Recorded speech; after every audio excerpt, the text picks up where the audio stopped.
大家好，我是小雪。1987年的夏天，对于台湾来说，是一个特殊的夏天。街头依旧热闹，夜市依旧喧嚣，学生照常上学，上班族照常赶着上班。对于大多数普通人来说，这只是一个再平常不过的日子。然而，就在这一年的7月15日，一项持续了38年的制度走进了历史。台湾解除戒严。今天回头看，这似乎只是历史课本里的一句话，但对于经历过那个年代的人来说，它意味着一个时代正在结束，另一个时代即将开始。而推动这一切发生的人，并不是体制外的反对者，而是蒋经国。如果把他的一生放在一起看，会发现这是一个充满反差的人。年轻时在苏联生活12年，后来成为台湾威权体制的重要人物，晚年却亲手打开了那扇自己曾经参与守护的大门。所以今天这期100年共和梦，我们想聊聊蒋经国留给台湾的3把钥匙，更想聊聊一个问题：为什么是他最终决定把门打开？欢迎收看小雪的频道。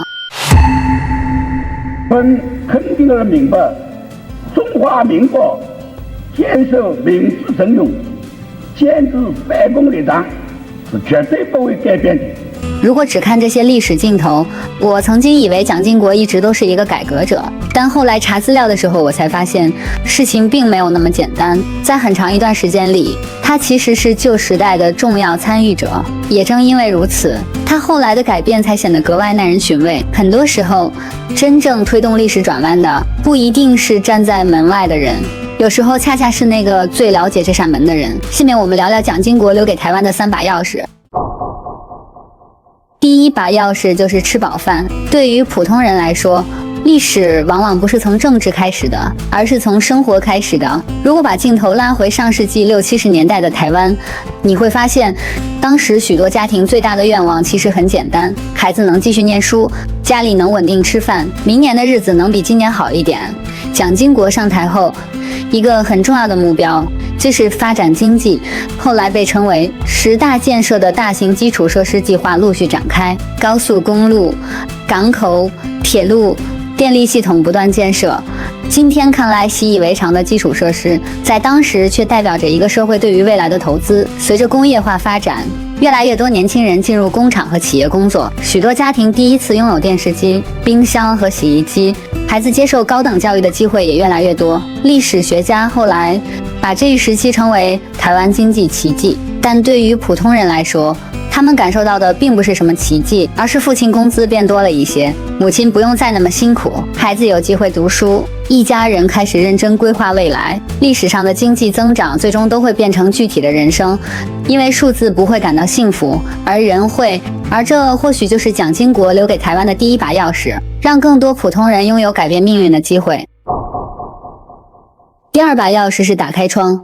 然而，以前关心的是有没有工作，后来关心的是有没有选择。以前希望能够吃饱饭，后来希望能够说出自己的想法。当一个社会逐渐富裕之后，人们开始关注的往往不只是生活本身，还有自己能够参与什么、表达什么以及决定什么。到了1980年代，台湾社会已经和几十年前不一样了，越来越多年轻人成长起来，越来越多知识分子开始讨论改革，越来越多人希望参与公共事务。而此时的蒋经国也已经不是年轻时那个蒋经国了。这一点其实很有意思。年轻时的蒋经国相信理想可以改变世界，中年时的蒋经国相信秩序能够维持稳定，而到了晚年，他似乎开始意识到一个社会终究要面对时代的变化。后来有人问过蒋经国为什么要推动改革，历史并没有留下一个简单明确的答案。进入1980年代后，蒋经国的身体状况逐渐恶化，糖尿病长期困扰着他。许多熟悉他的人都发现，这位曾经以强硬著称的领导人开始越来越频繁地思考同一个问题：如果有一天自己离开了，台湾会变成什么样子？或许正是在这种时间有限的压力之下，他开始思考那些年轻时从未认真思考过的问题。但很多研究者都发现，晚年的蒋经国越来越重视一件事情：未来他知道自己终将离开历史舞台，但台湾还要继续向前。1986年，台湾出现了新的反对党力量， 1年后，台湾解除戒严，随后开放党禁、开放报禁，这些决定在今天看来似乎理所当然，但在当时却意味着一场巨大的转变。而更重要的是，这种转变最终没有通过战争完成，也没有通过流血完成，它是在相对和平的过程中逐渐发生的。对于普通人来说，这意味着社会开始拥有更多声音，有人支持，有人反对，有人满意，也有人不满意，但越来越多人开始拥有表达意见的空间。如果说第一把钥匙改变的是生活，那么第二把钥匙改变的就是社会，而这把钥匙也许才是蒋经国留给台湾最重要的遗产之一。而就在台湾逐渐打开窗户的时候，海峡另一边也有一个人正在推动改革开放，他叫邓小平。第三把钥匙就是回家。1949年以后，一道海峡把许多人的人生切成了两半，有人离开家乡时还是年轻人，等到能够回去的时候，已经白发苍苍。1987年11月，台湾开放赴中国大陆探亲。对于今天的年轻人来说，这或许只是历史上的一个新闻事件，但对于许多老兵来说，却意味着等待了将近40年的机会。有人离开时还是20多岁的年轻人，再回去时已经满头白发。有人一直以为父母会在故乡等着自己，等到终于能够回家时，父母的坟头已经长满杂草。还有人带着年轻时的照片踏上归途，照片里的自己意气风发，而镜子里的自己却已经步履蹒跚。开放探亲之后，两岸开始重新出现人员往来，有人回乡祭祖，有人寻找亲人，有人第一次见到从未谋面的兄弟姐妹。对于政治来说，这或许只是政策调整，但对于普通人来说，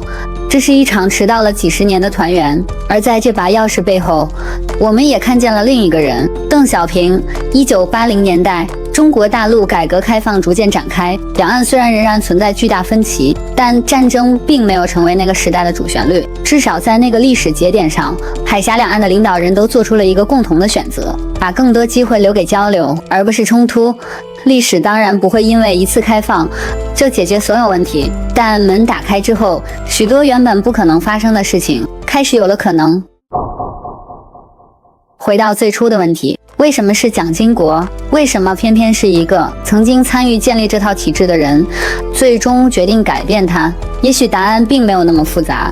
年轻时的蒋经国相信理想，中年时的蒋经国相信秩序，而到了晚年，他开始相信时间。他比许多人更清楚时代已经变了，也比许多人更清楚任何制度都不可能永远停留在原地。于是他把选择权留给了后来的人，把未来交给了未来，而自己则成为那个打开门的人。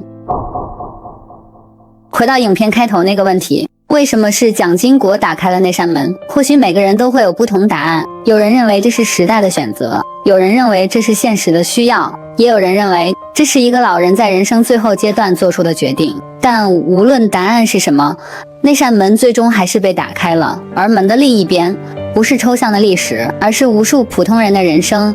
第一把钥匙打开了生活，也就是经济发展与台湾经济奇迹。第二把钥匙打开了窗户，也就是解除戒严与政治开放。